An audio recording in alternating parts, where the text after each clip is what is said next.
Hi, I'm Nicole and my partner is Emily, and the topic we chose to do is a look into anxiety disorders and social anxiety disorder, otherwise known as SAD. Hi, Emily here. So before we take you into the specifics of social anxiety disorder, we kind of just wanted to give you all a generalized background on anxiety disorders as a whole and what they look like. So anxiety disorders are classified as disorders that share similar characteristics, including excessive fear and anxiety and worry.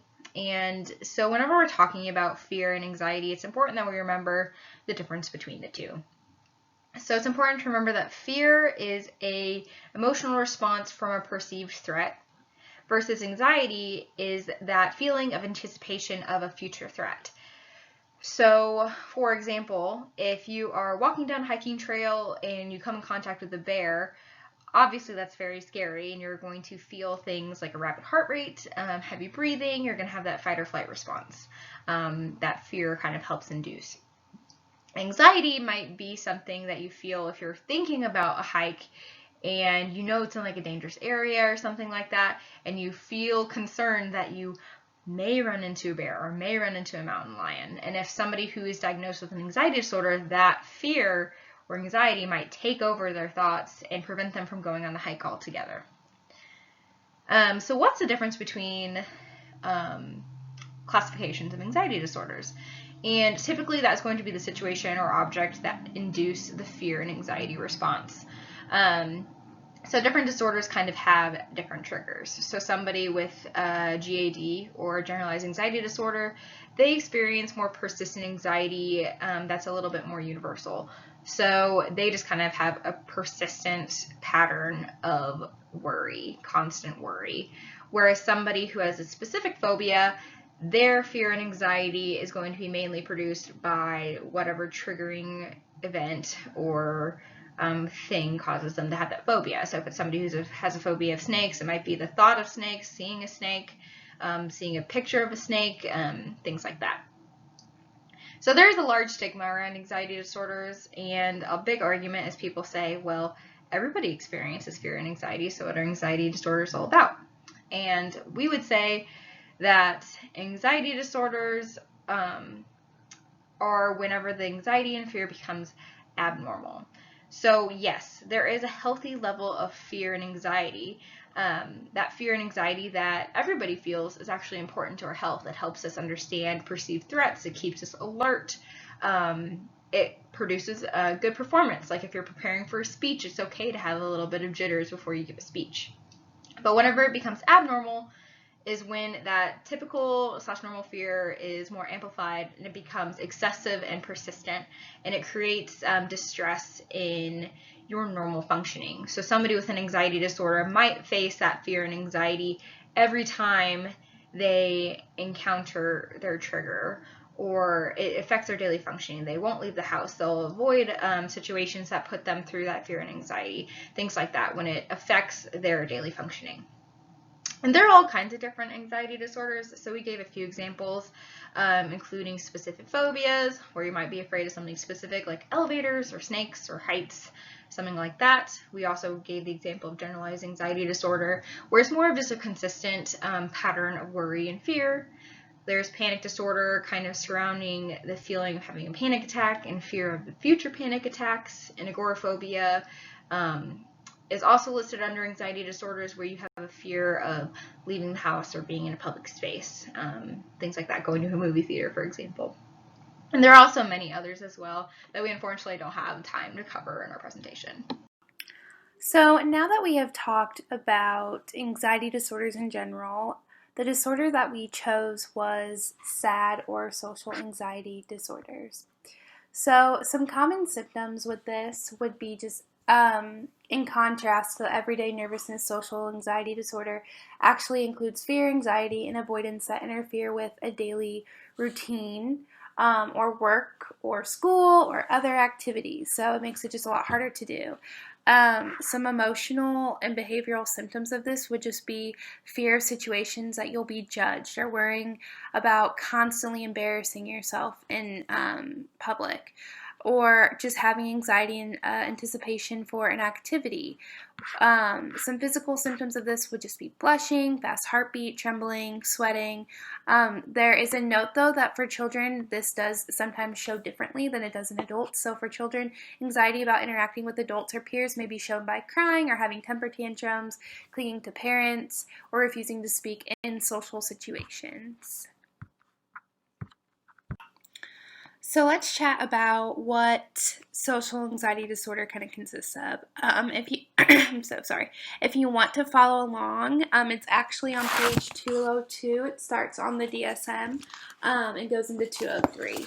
There is 4, 5, 6, 7, 8, 9 different criteria that it talks about meeting. The first is A, and that is marked fear or anxiety about one or more social situations in which the individual is exposed to possible scrutiny by others. Examples of this include social interactions, like having a conversation with people, or even just meeting someone who's unfamiliar to them, or being observed, so like class presentation. Then there's B. The individual fears that he or she will act in a way or show anxiety symptoms that will be negatively evaluated, such as being humiliated or embarrassed, or will be led to any kind of rejection. C is the social situations almost always provoke fear or anxiety. Noting in children this is different, and this kind of shows different with crying and tantrums and stuff like that. So you need to be aware of the difference that is anxiety showed in children versus anxiety showed in adults. D, social situations are avoided or endured with intense fear or anxiety. E, the fear or anxiety is out of proportion to the actual threat posed by the social situation and to the socio-cultural context. F, the fear, anxiety, or avoidance is persistent, typically lasting for 6 months or more. G, the fear, anxiety, or avoidance causes clinically significant distress or impairment in social, occupational, or other important areas of functioning.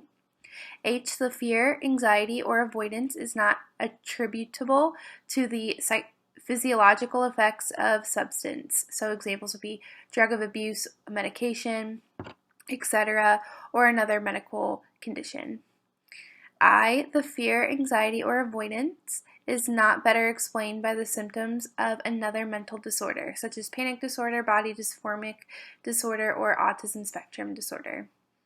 And lastly, J, if another medical condition like Parkinson's disease, obesity, etc., is present, the fear, anxiety, or avoidance is clearly unrelated or is excessive. Alright, so we found this very helpful video on social anxiety disorder, which will give you guys just a little bit of an inside look, more at the causes, symptom, diagnosis, treatment, and pathology of SAD or SAD. So go ahead and take a look at that and then follow along with the rest of the presentation. Alright everyone, so the best way we figured that we can get you all involved into learning a little bit more about anxiety disorders and specifically SAD was to take a look at a case study that we created with some examples of SAD. So go ahead and take a minute to pause and read this case study to yourself, while Nicole on the next slide will kind of explain some of the examples and diagnostic criteria that may show us if SAD is the most appropriate diagnosis for Maura, who's going to be the client in this situation. So, is Mara presenting with social anxiety disorder? Ethical decision making using criteria. So, months ago, Mara had begun preparing for her junior prom. Her mom had been incredibly excited for Mara's prom all year and is excited to take her to prom dress shopping. Upon arrival to the dress store to try on dresses, Mara begins to become timid and express to her mom that she is fearful others will judge her while trying on dresses, and expresses concern that others in the store will notice her fear and judge her more for leaving her to feel more embarrassed. So far, we have covered criteria A and criteria B. So continuing the story, it takes Molly over 30 minutes to convince Mara to get out of the parking lot after promising that they will not try on any more dresses and only look for styles she likes privately in order to find her dress online. That means criteria D. Molly explains that this is common occurrence to nearly every time Mara is in public, which is criteria C. Forwarding to the day of Mara's prom, Mara wakes up feeling nervous, anticipating the rest of the day's events and taking pictures, dinner with her friends, and actual prom. Mara's friends since childhood meet their house, and while the rest of her peers are expressing excitement, criteria E, Mara is clearly upset and begins to feel sweaty, her heart rate increases, and begins to breathe heavy. Criteria I. Anytime her peers begin to talk about their evening preparing for the prom. Molly begins to notice her behavior but chooses to ignore it as she doesn't want her daughter to miss out on the night's events due to her fear of nothing, as she describes. Later that night, the limo driver shows up to the house to pick up Mara and the girls to take them to the local park to take pictures before their group dinner. 15 minutes later, Molly receives a call from Mara's friend, Tamara, that Mara is refusing to get out of the limo out of fear of taking pictures to express she is no longer wants to go to prom. Criteria G. Tamra said the park was very busy and other students taking prom pictures, and that made Molly avoid the idea of taking pictures and proceeding with the evening's events. Criteria C and D.